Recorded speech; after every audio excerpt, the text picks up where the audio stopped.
Kidlat News Updates. Mga balita ngayon, top 2 most wanted na babaeng NPA leader arestado sa Bukidnon. Mga bagong opisyal at miyembro ng Kamara nanumpa na kay Speaker D. Mahigit 50 sakay ng Ocean Jet 2 sa Bohol, ligtas na nakabalik sa pantalan matapos sumadsa. Ako po si Cesar Soriano para ihatid ang mga nangungunang mga balita sa buong kapuluan. Ngayon, arestado ng Criminal Investigation and Detection Group o CIDG, katuwang ang iba pang unit ng pulisya at militar, ang isang babaeng leader ng NPA sa Malaybalay City, Bukidnon. Kinilala ang suspect sa alias na Lina na sinasabing opisyal ng NPA at team leader ng Squad 1, Platoon 2, Peddler, SRC2, NRMC na nag-ooperate sa Northern Mindanao.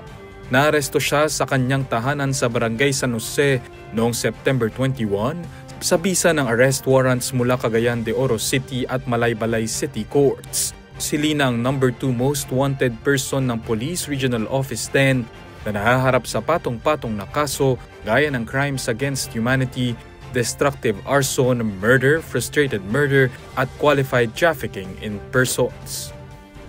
Nanumpa na kay House Speaker Faustino Bogie D. III ang mga bagong opisyal ng Kamara, gayon din ang bagong miyembro ng 20th Congress. Si dating PCO Secretary Cheloy Garafil na ang uupo bilang bagong House Secretary General kapalit ni Reginald Velasco.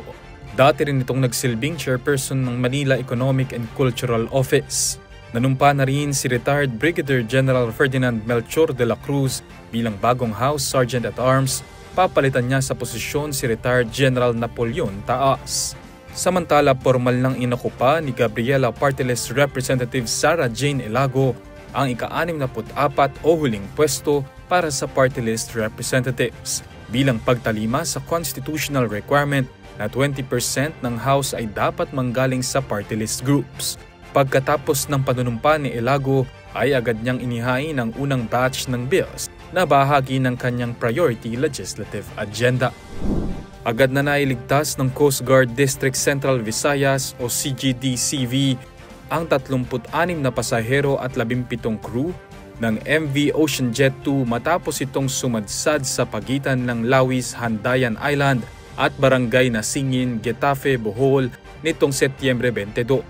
Ayon sa Coast Guard Substation Getafe, nakatanggap sila ng distress call alas 8:40 ng gabi at 5 minuto lang ang lumipas ay nakapagpadala na ng quick response team sakay ng inupahang motorbangka katuwang ang Getafe MDRRMO. Pagsapit ng alas 10 ng gabi, ligtas nang naihatid sa Getafe Port ang lahat ng sakay. Pinuri ni Rear Admiral Agapito Bibat ang mabilis at koordinadong aksyon na nagpatunay sa matatag na paninindigan ng Philippine Coast Guard para sa kaligtasang pandagat at kahandaan nitong protektahan ng buhay sa gitna ng kritikal na sitwasyon sa dagat. Para sa Kidlat News Channel, ako si Renzo Lenon, nag-uula. ako po si Cesar Soriano, kasama nyo sa bawat pagputo ng balita.